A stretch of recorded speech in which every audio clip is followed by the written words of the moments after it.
Hi, my name's Sergio. I'm the session chair for this room.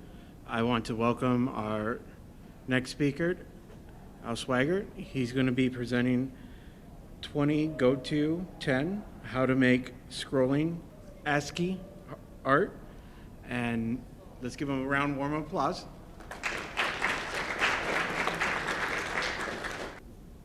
This is The Forbidden Zone, composed by Danny Elfman in the late 1970s.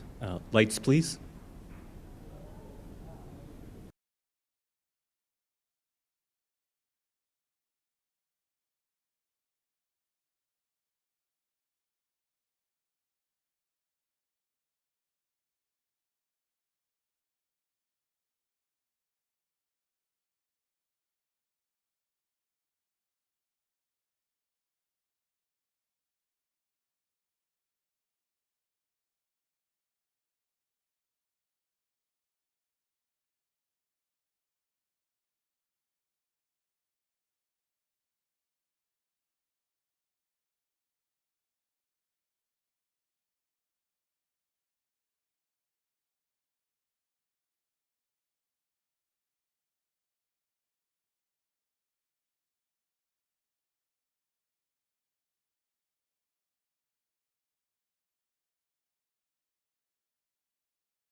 Hello, thank you for having me here. And thank you to all of the PyOhio organizers who make this conference not only possible, but also wonderful. There's a lot in these slides, but you can download them from bit.ly/PyOhio 2024 scroll art, and you can see all of the art at scrollart.org. I'm Al Sweigart. I've mostly known as the author of Automate the Boring Stuff with Python and a few other books, all of which you can read for free online at inventwithpython.com. On the left is an artist who fills glass bowls with different colored sand and pushes the grains into place to draw portraits. In the center is an artist who arranges beads on a flat board and films herself in slow motion, tossing them upwards.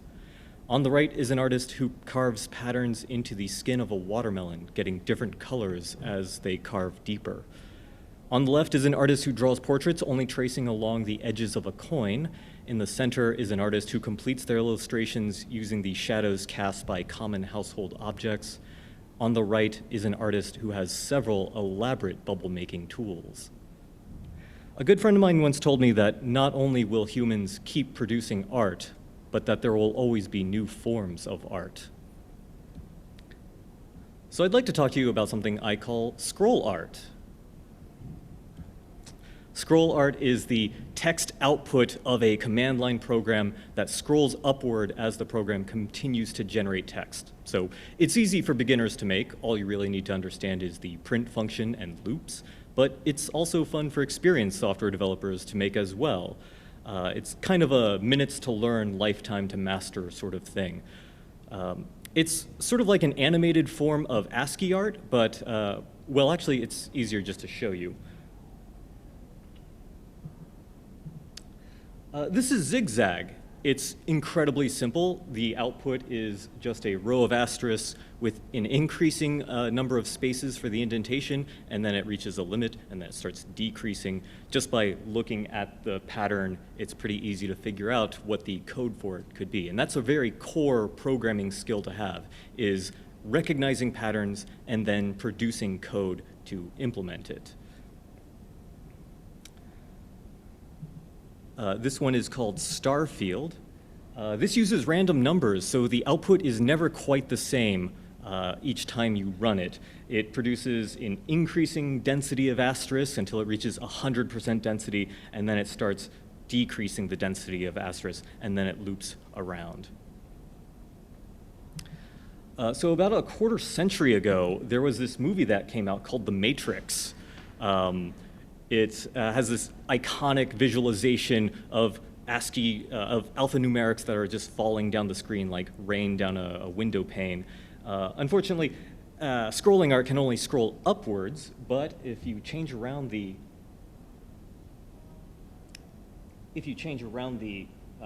foreground and background colors, you can set it to cool hacker colors right here.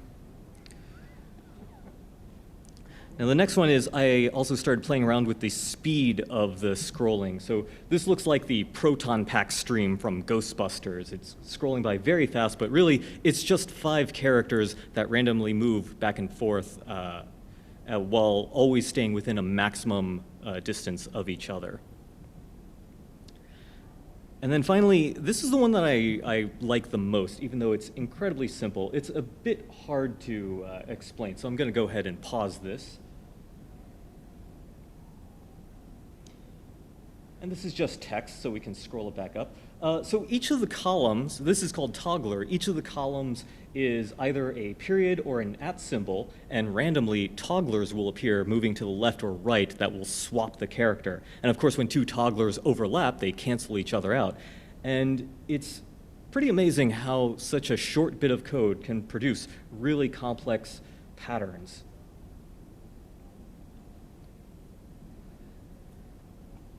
So that's scroll art. Here's the code for one of these programs. It looks very simple. You can actually write these programs in any programming language, but I found Python to be especially well suited for it. So you've seen scroll art, but let's go ahead and define it. Scroll art is similar to something called ASCII art, which was popular in the 90s as a way to make art out of text. Here's a cat and a dolphin made by the prolific ASCII artist Joan G. Stark. Scroll art is the monospace text output produced by a program that's running in a terminal window, and the major constraints of scroll art is that you can't move the text cursor arbitrarily around the screen, and also once you print something, you can't erase it. You can only scroll upwards. But even within these constraints, there's a wide variety of creativity that you can employ. So I've posted these examples at scrollart.org. Now, I've named this scroll art, but I didn't exactly invent this. If you're like me and of a certain age, your first programming experience might have been writing this program in the basic programming language. What this does is it prints hello on the screen, and then the second instruction tells it to loop back to the first instruction, and then it prints hello again, and then slowly it just fills up your entire screen with hello. Now you can't really tell that it's scrolling because it's just the same text over and over again, and also this program would only stop once you press Control-C. But back then, I didn't know about Control-C, so whenever I had an infinite loop, I would just turn the computer off and then turn it back on again. Now, I want to stress that scroll art is not meant to be some form of retro computing. A lot of people have a dim view of nostalgia, and I am one of those people. I'm interested in teaching people to program here in the 21st century. The text-based nature of scroll art programs is not meant to be some sort of old school throwback. It's a constraint that manages expectations and makes programming approachable. So it's computer art, but without complicated shaders or 3D vectors or AI. So much of computing today is this magical black box, and it's hard to connect how the code that we write translates to what we see on the screen. But scroll art is text, and the source code is text. So it gives you a real sense of the cause and effect to be able to connect the print function calls that produces the printed text on the screen. This makes scroll art a great way to teach programming. But more importantly, sticking to text means that any computer can do scroll art. You don't need a modern laptop or a high-end graphics card. Yeah, you don't even need a modern, I even ported one of the scroll art programs to a literal Apple IIe running here. So we could have been making scroll art 40 years ago, and I'm sure some people did, but it never really seemed to become a genre that had a name until now. Now, every programming language can print text, but Python is especially suited for scroll art. It has a readable syntax that's good for beginners. Loops are straightforward. It has a rich set of features for string manipulation and easily handles Unicode characters for non-English text. Scroll art is great for procedural generation, and Python's random module makes it pretty straightforward to get random integers and also setting the random seed value. And controlling the speed of the scroll is just a matter of calling time.sleep. So again, scroll art isn't a new technology. So all the things that already make Python great are also make it great to use for scroll art. Now, sticking to text also means that you don't need to install additional libraries, and this is a big one. If you've ever done a programming workshop, oftentimes you need to have a pre-workshop workshop just to get Python installed and running on everyone's computer.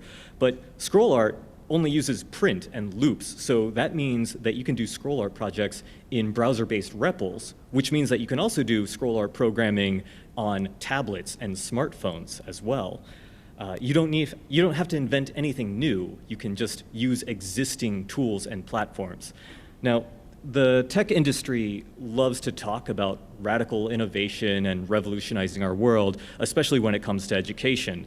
But a lot of what the tech industry produces assumes a certain level of affluence or a certain level of expertise. A big part of Python's success has been making a free, open source programming language that is approachable for people outside the software field. Now, don't get me wrong, there's a lot of great stuff out there to get people, especially young people, into tech. But they can't get everyone into tech. So scroll art is not about retro computing. When I say any computer can do scroll art, I'm not talking about PCs from the 1980s. I'm talking about the tablets and Chromebooks and old desktops that parents have gathered for an after-school programming club. I mean the computers used by career switchers who don't want to drop a lot of money when they're just starting out. So that's what scroll art is, but why should you care about scroll art? I have an interest in programming education, which is mostly about getting people interested in programming. Some of that is teaching concepts, but mostly it's about generating enthusiasm. And what beginners want to do is make things. The worst feeling for beginners is to master a bunch of abstract concepts and then end up staring at a blank code editor, not knowing how to write an actual program. Beginners don't have a lot of knowledge to make big things, but they do have a little bit of knowledge to make small things, and small things can still be interesting. I teach Python because Python is so widespread, but I need programming projects that I can use in any language without a lot of setup and no matter what hardware the students have access to. But let's say that you're a senior software engineer with the latest MacBook. Scroll art is still something that you can get involved with. Scroll art's limitations force you to apply your wide skill set in very specific ways, and there are endless ways to make scroll art. So let's examine some of them. First, I'm going to say something incredibly pretentious. Scroll art creates the illusion of movement and infinity. Ooh, wow, that's like deep. Okay, here's what I mean. Scroll art is animated, but you aren't writing any animation code. You're just calling the print function over and over again. But you've seen it, this looks like upward movement. And if you add in random numbers, then the output never repeats, like the digits of pi. Put that in an infinite while loop, and it goes on forever.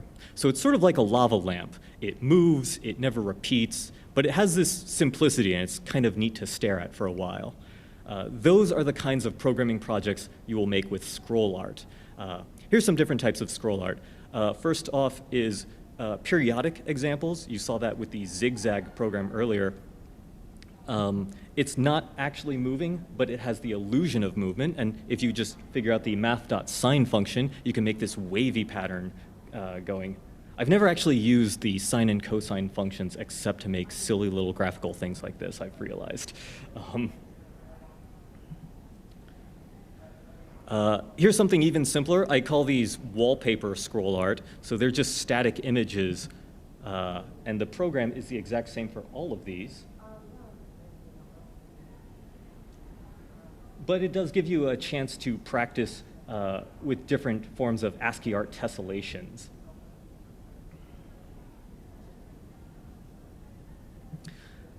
Now, if you need any inspiration for new patterns, you can just do an image search for tessellations. You get tons of good results. It helps to change the search settings to find black and white images or line art images. Not everything will be useful, but I almost always find a handful of ideas just by sifting through existing artwork. I mean, you can even do a search for Islamic geometric art. There's an entire history of art here that you can learn about. This whole process has been incredible for me. I started off by wanting to make beginner programming projects, and then I end up on the Wikipedia page for the Iberian Peninsula. So wallpaper scroll art has this static look, but you can then start introducing variations with random numbers. And the main example I have here is ducklings. This produces several variations of ASCII art ducklings. They can face to the left or to the right. There's two different sizes. The wings can be pointing in all different directions. The bills can be open or closed. So this produces a number of combinations that you can just play around with. And it's also a pretty good crowd pleaser because it's so cute, especially when the ducks happen to line up so it looks like they're kissing.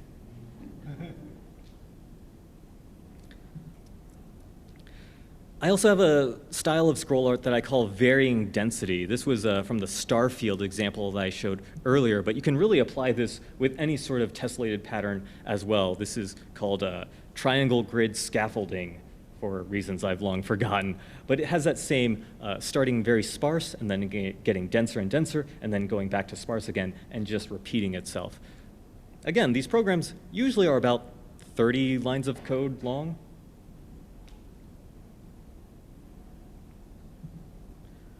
And then there's more to text than letters, numbers, and punctuation marks. Before graphical user interfaces, software had text characters that looked like lines called box drawing characters. So in a piece I call connected pipes, I use these box drawing characters to produce this spaghetti-looking pattern. And if you want to create a sort of shading, then you can use these 12 characters to go from darkest to brightest if you have the white text on a dark background. This comes from the 3D rotating ASCII donut program that was making the rounds a few years back. Now, I found that scroll art is also a great way to practice new languages that you're learning. So I've ported a lot of these scroll art programs from Python to JavaScript so that they can appear on scrollart.org. And using this JavaScript module that I made that lets you use a text area HTML element to, as a sort of terminal window with a basic print function. So that's listed here at this GitHub URL. Right now, scrollart.org only features art pieces that I've made, but I'm looking forward to actually publishing scroll art programs that other people have made as well. So get in touch with me if you're interested in that sort of thing. Now, I've actually spent a lot of the last few months working on scroll art projects and coming up with a lot of tips and ideas and figuring out what makes good scroll art, but I'm not going to read this off here. You can download these slides later. And even given the constraints of scroll art, there's so many things that you can do with it. So here's a list of advanced ideas that you can also read later. Now, I've put a few of these scroll art programs as exercises in the new edition of Automate the Boring Stuff with Python. The 3rd edition will be out next year, but you can pre-order it on the No Starch Press website. I can tell that I am getting pretty close to finishing because my files all have the suffix of final version 5 final. But the main thing to keep in mind is that at the core of scroll art is simplicity. This isn't some colorful processing P5 art or a 64K demo scene kind of wizardry thing. If you're making scroll art, go with simple ideas. I've often spent a couple hours writing up some complicated program just to find out later that the output wasn't actually that cool looking. It's best to start off small and then iterate. Just build up the complexity slowly. You see what works, and then you see what doesn't work, and you just move on from there. So, for example, one of my favorite pieces is this one, which is just sine waves. That's all it is. I can set this to... So I call this one Orbital Traveler because it sort of reminds me of how like a moon orbiting around a planet will look like a circle, but then if you consider that the planet itself is also moving, it's actually carving out a sort of spiral path around it. And there's something just really simple about this, but I could just spend several minutes at a time just staring at this, even though really, you know, this is, I don't know, 25 lines of code, something like that. So, I hope you found the idea of scroll art as intriguing as I have, and I hope that you decide to share your own scroll art programs. I love looking at the output of these programs and just kind of picturing how the code works and trying to figure that out. That's my favorite kind of art, is the kind that you look at and then it gives you ideas for your own creations. So, as said in the Zen of Python, beautiful is better than ugly, and simple is better than complex. And you can get a lot of beauty from simplicity. Thank you.